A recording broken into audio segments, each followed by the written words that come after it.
Today, the Barber of Seville is most famous for his title role, Figaro the Barber, largely because of his entrance aria. Even if you may not have heard of the opera, I think you may recognize this song.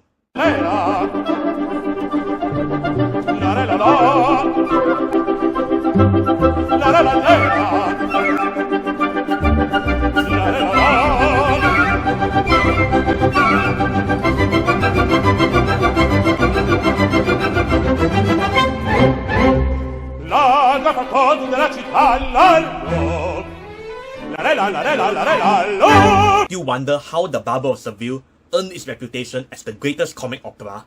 Let me tell you that the opera storyline was merely a framework for the composer to work with.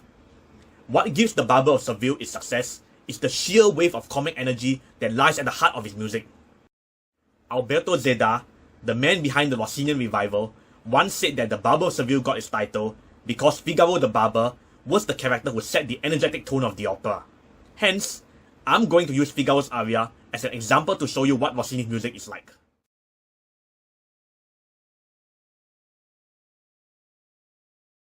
Presto bottega che l'alba è già presto.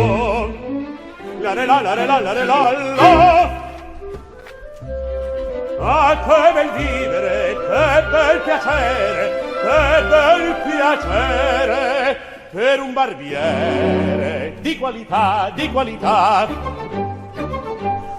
Ah, bravo Figaro, bravo, bravissimo, bravo. La re la la re la la re la la.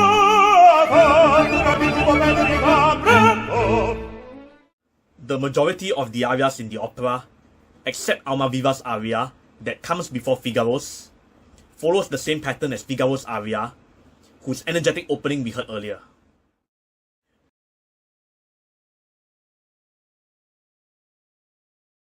When Figaro belts out the opening line, Largo factotum de la città, you can hear that his music has plenty of vitality and warmth. Rather than impressing his character's personality or inner state on us, he's giving us a powerful self-introduction. Meanwhile, the huge undercurrent of comic energy flows strongly beneath the music. Figaro as a character has so much spirit that he wins our entire focus. When sufficient energy has built up over the course of his aria, it finally erupts. All that energy surges out like a volcano when Figaro reaches the final vigorous breakneck phase of his aria, rendering us reeling with glee. And then, just when you think that all the energy is gone, it turns out that Rossini has actually held a little back for the singer. The singer will release that all at once in a closing salvo to bring the house down. You can hear it for yourself in this example, the final phase of Figaro's aria. Figaro, sono qua. Ehi, Figaro, sono qua. Figaro qua, Figaro là, Figaro qua, Figaro là. Figaro su, Figaro giù, Figaro su, Figaro giù. Proprio bravissimo, sono per tutti, sono il fantasma della città, della città, della città, della città, della città.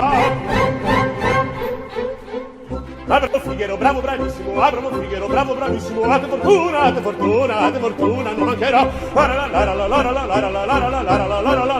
fortuna, ate fortuna, ate fortuna, non mancherà. Sono il fantasma della città, sono il fantasma della città, della città, della città, della città.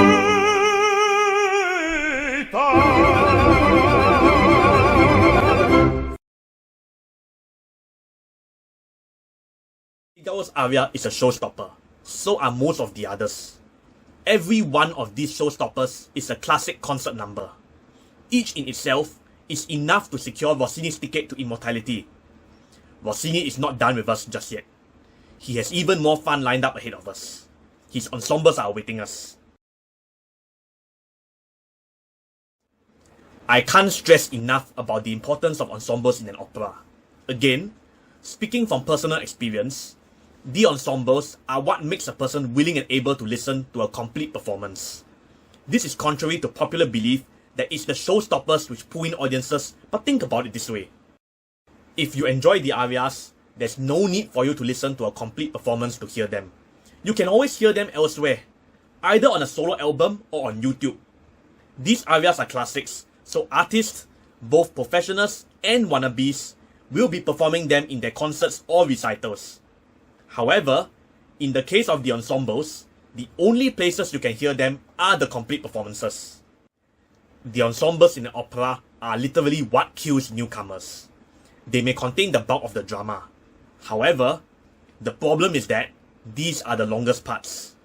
They are at least twice as long as the arias. That's why I believe what really shows an opera's greatness is the ability of the music of its ensembles to sustain its audience's interest and attention. You can argue that since opera is a musical drama, the stage action can make a difference, but let's be honest. If the music puts you to sleep, you won't bother with what the singers are doing on stage.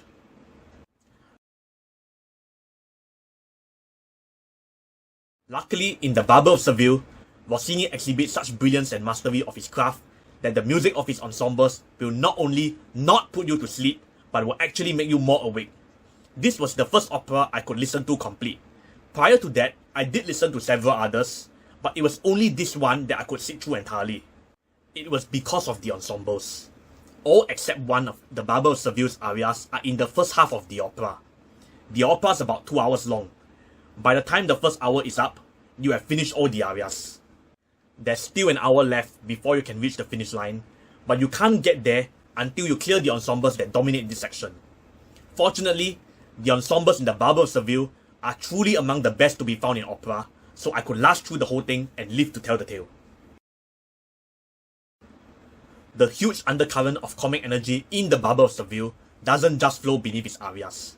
It's very much present in its ensembles too. When I heard the ensembles for the first time, the first thing which struck me was the liveliness and sunniness of their music. That immediately fascinated me. Another thing which struck me was how hilarious their music was. The sound of it alone was enough to tell me that there was something funny going on. I liked it enough to continue listening. I was then faced with a series of ridiculous scenes rapidly playing one after the other. Rossini's music for those scenes was so descriptive and colourful. Even if the booklet for the CD I was listening to only gave me the most general idea of what was happening, I was still able to understand the humour in them. I vaguely recall them making me grin from one minute to another. They kept me listening.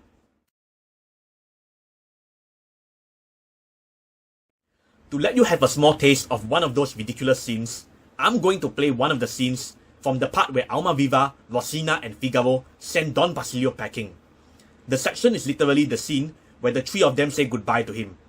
Every one of them is singing only one line, Buona sera signore, presto andate via di qua, which roughly means, good night sir, off be with you. Buonasera, mio signore. Buonasera, buonasera.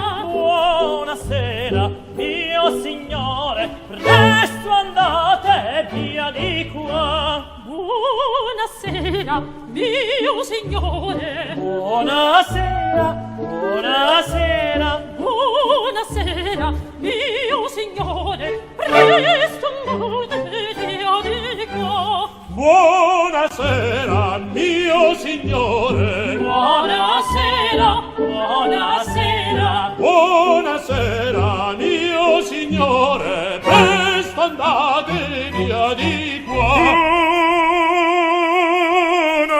Buonasera, ben di cuore. Buonasera, buonasera. Buonasera, ben di cuore. Poi di ma si parlerà.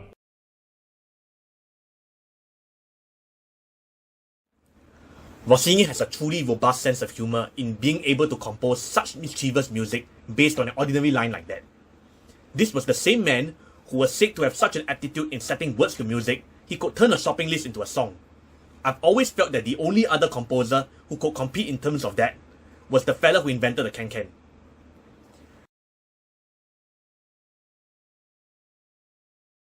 The action in the ensembles has to be continuous because that's the way to sustain the listener's interest and attention. All the more so when they are new to opera.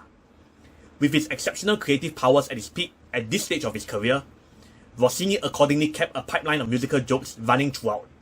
At that stage, there was certainly bound to be some which bounced off me. The after effect of the ones which hit their mark was so strong, it helped me endure the ones that didn't. Enduring was worth it, because there was always the chance that Rossini might have something uproarious after that. Rossini never failed me on this. The uproarious musical jokes, in fact, had so much energy, it actually spilled onto me, firing me up.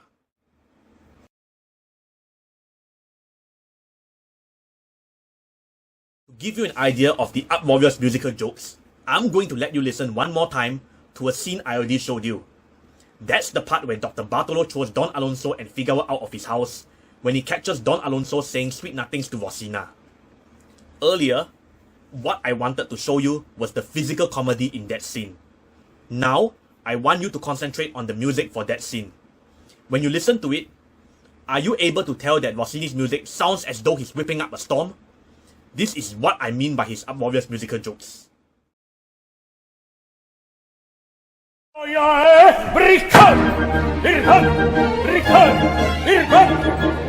A voi tutti quanti, avete giurato di farmi crepare. Su fuori forfatti,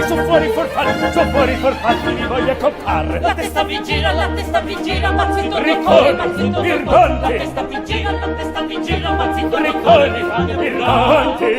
Su fuori forfatti, vi voglio accopare. non serve gridare. Avete giurato di farmi crepare. Mazzito dottore, vi fate provare. Su fuori forfatti, vi voglio accopare. Il rabbio ti sento, mi sento crepare. Il rabbio ti sento, mi sento crepare. Il rabbio ti sento, mi sento crepare. Il rabbio ti sento, mi sento crepare. Mi voglio accopare. Mi voglio accopare. Ci siamo, ci siamo.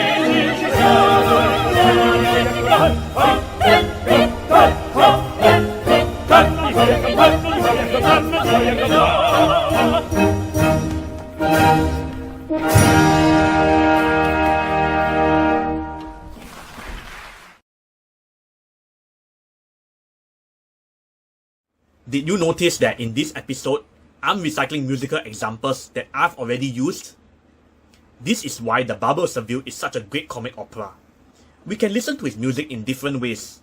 No matter how we listen to the music, it will always still be funny.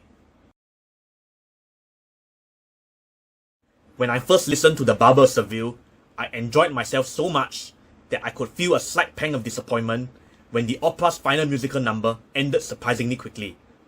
Surviving The Barber of Seville without losing my sense of fun opened me to exploring the world of comic opera. This is why I think it's one of the best introductions to opera, if not comic opera, to newcomers.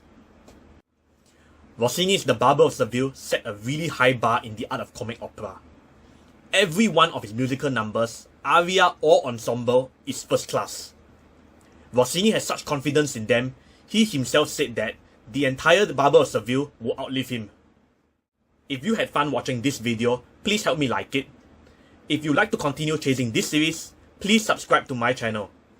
If you wish to express your views about it or discuss it further, please feel free to leave a comment. Thank you and stay tuned.